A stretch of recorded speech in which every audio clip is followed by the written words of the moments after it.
3 जगह में लिखा है।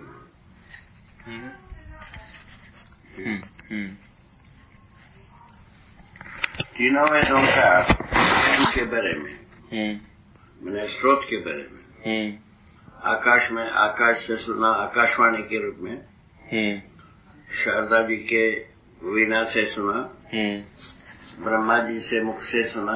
देखो सुनो पूरा। हाँ बाबा। ब्रह्मा जी से, ब्रह्मा जी के मुख से सुना, ऐसा 3 स्रोत लिखा है, ठीक है ना। और तीनों वेदों में समान रूप में आइडियाज है, जो 1-1 लाख ऋचाएं हैं। बोलने की स्टाइल अलग अलग है तीनों का। आशय एक ही। आशय क्या है? ज्ञान, उपासना, कर्म। कर्म के बारे में तीनों का एक ही सहमति है कि स्वर्ग मिलने वाला कर्म। उपासना का मतलब है देवी देवता बनने वाला काम। और ठीक है, ठीक। ज्ञान का मतलब है मुक्ति मिलने वाला काम। अच्छा, ऐसा ज्ञानात् मुक्ति सब जगह में ये तीनों है। वेद का मतलब ये ज्ञान, कर्म, उपासना, ज्ञान। कर्म जो है ना, ये जितने भी जो है ना भौतिक शरीर के द्वारा प्रमाणित होते है ना। तो उपासना जो है देवी देवता बन करके देवलोक में रहने वाली बात बनती है। तो इसी प्रकार से ज्ञान जो है ना मुक्ति के लिए तीनों का सहमति एक ही हुई। उसमें से जो कर्म के बारे में जो लिखा है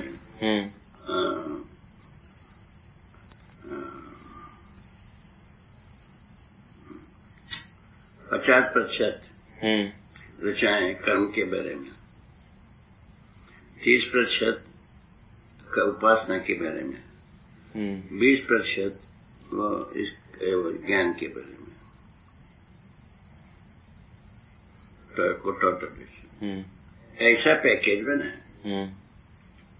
तो तीनों का सहमति ये है, तो ब्रह्म सत्य जगत मिथ्या। ब्रह्म से ही जगत मिला, जगत उत्पत्ति हुई। ऐसा तीनों जगह में से एक ही बात को जब लिखा गया, इसके आधार पर विचार स्वतंत्रता को कायम रखना चाहिए। ऐसा ये त्रिवेणी से सब मिले इलाहाबाद में, ठीक है ना। उसी समय से कुंभ की बात हुई, इस एक कुंभ का आधार रहा।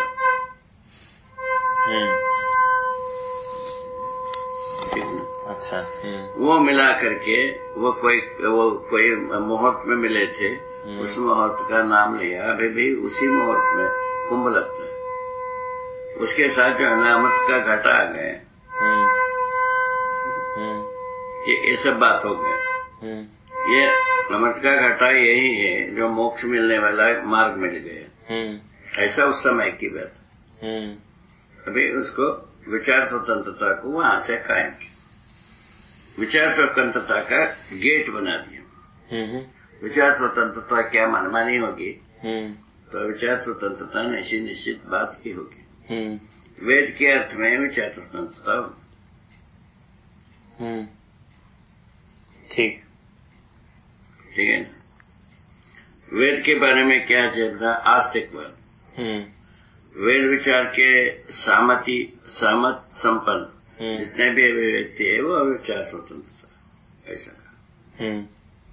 उसमें उसके बाद ये 6 शास्त्र, 6 दर्शन, ये सब बाद में है। उपनिषद, ये सब उसके बाद आ गए। 108 उपनिषद। क्रिएटिविटी ऐसी भी ये काफी बड़ा बल्कि हो गए। एक आदमी इसको पार करना काफी दुष्पार होता गया। ठीक है। और उसके बाद आगम तंत्र उपासना आ गई। 3 आगम तंत्र, शैवागम, विष्णु आगम और शाक्तागम तंत्र। ये उपासना विधि इस ढंग से भारतीय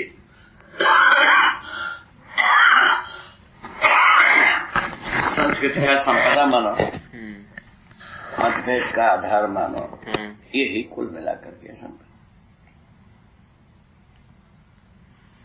जैसा भी मान लो ये बात। इस ढंग से हर व्यक्ति अपने मनोकामना के लिए जीना बनता रहा।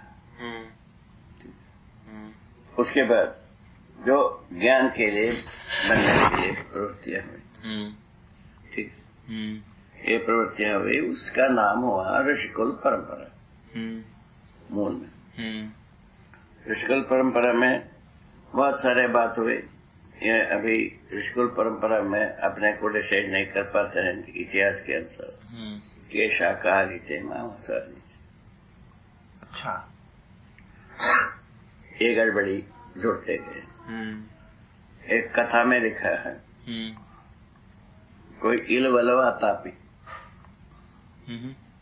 नाम की राक्षसों की एक कथा लिखी।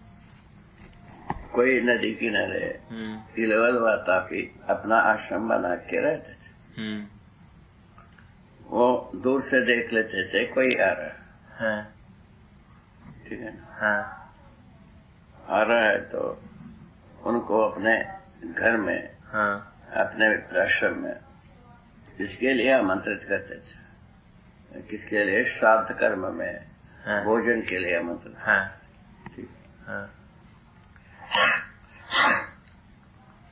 यदि कोई आदमी उसमें कर्मकांडी है, उनसे कर्मकांड कराते रहे। कोई नहीं होता है तो अपने में से 3 आदमी थे, वो 3 में से एक आदमी कर्मकांडी बन जाता था। अच्छा, हो गए, कोटा पूरा हो गया। इस क्रम में तीन जो आए, 2 व्यक्ति, 3 व्यक्ति, 1 व्यक्ति, जो कुछ भी आए, उनको श्राद्ध के समय में भोजन पर बुलाना, बगल में नदी, स्नान घाट के लिए व्यवस्था रखना। उसके बाद जो है ना, उसमें से 3 व्यक्ति में से 1 व्यक्ति को काट करके इनको मांस खिला देना।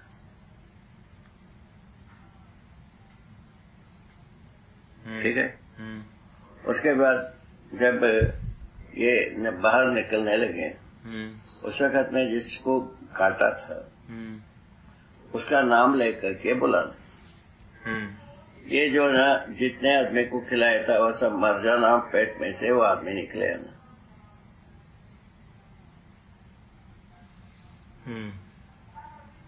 अब बताओ, ये किसमें लिखा है बाबा? कथाओं में लिखा। किसमें? पुराणों में? पुराण कथा। क्या मतलब समझ में नहीं आता। अब ये सब क्या कहा? कथा पुराण में आकर के और कंफ्यूजन हो गए, कोई मतलब नहीं रहा। तो क्या मतलब रहा इस कथे का? मतलब कुछ इंगित कराना चाहते? क्या मतलब है? तो यही भी कुछ निकलता नहीं है इसमें से। अच्छा, उसमें जब वो एक घटना हुई तो 3 लोग आए थे, उनको एक खिलाया। वही चलते समय में वो वातापी बुलाया। बुलाता है तो इनको पता कैसा हुआ पता नहीं है। वो लिखते हैं वाचारणी वातापी जीर्णो भवा, कहते हैं वातापी तुम जीर्ण हो जाओ, ऐसा कहा। वातापी निकला नहीं, एक आदमी का घट गए, ऐसा लिखा।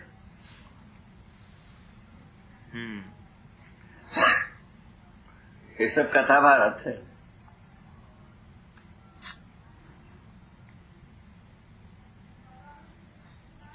अच्छा, एक कथा लिखा जैसा अपने को बताया, ये जिसने भी सत्य है वो मैंने अव्यक्त निर्वचनीय बता दी पहले, ठीक। उसके बाद ऋषि का नाम दिया। ऋषि का नाम है परिभाषा दिया रतम आचरण 33 ऋषि सत्य को आचरण करते हैं वो ऋषि होते हैं, ऐसा लिखा है। ठीक ठीक ठीक है। अव्यक्त है, निर्वचनीय, आचरण में आता है, यहाँ आया, तर्क संगत हुआ नहीं। ठीक है। एक उसके बाद वो लिखते हैं एक शिकार कहने वाला आदमी व्याध कोई अपना बाण से एक सुअर को मारा।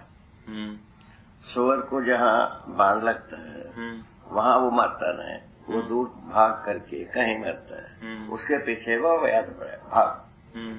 बीच में एक ऋषि आश्रम आया, ऋषि जी बैठे थे, तो इसे इन्होंने पूछा, वो सुअर की सुअर भागा, वो बोला नहीं, 2-3 बार आलाप पर आलाप करके बोला, नहीं बोला, तो आखिर में ये बोला कि अरे मूर्ख, देखने वाला बोलता नहीं, बोलने वाला देखता नहीं, क्यों तुम विलाप करते हो, ऐसा बोले। क्या मतलब हुआ? उसका व्याख्या है वह आंख बोलता नहीं, मुंह देखता नहीं, ऐसा वो बोले। ये ऋषि का वचन है। इसमें से क्या होगा?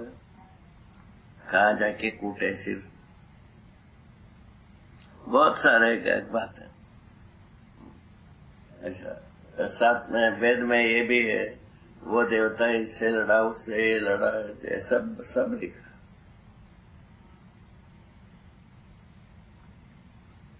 क्या मतलब हुआ? देवता होने के बाद लड़ने का क्या मतलब?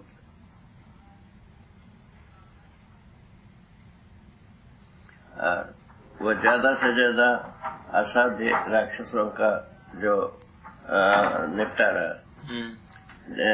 विष्णु ने किया, शिव ने किया, ऐसे ही लिखा, शक्ति ने किया, पुराणों में लिखा। उपासना विधि से स्वयं देवी देवता बनने से मुक्ति मिलता है, मतलब ऐसे लिखा है कि उससे मुक्ति मिल जाता है। मोक्ष और स्वर्ग का दोनों के बीच में देवी देवता को बताया। अच्छा अच्छा, मोक्ष में रहते हैं, स्वर्ग को बनाए रखते हैं, ऐसे को वो देवी देवता माना। अच्छा, उसके पहले की कंसेप्ट ब्रह्म ही सारा देवी देवताओं को बनाया, उनका स्वर्ग को बना दिया। उसके बाद ऐसा है तरह, यही सब मतभेद का आधार बना हुआ। ये देखो, ये कुछ कर, हाँ, खत्म होने वाला है। खाना शुरू किया इसी तरह, 1 मिनट खत्म हो गया।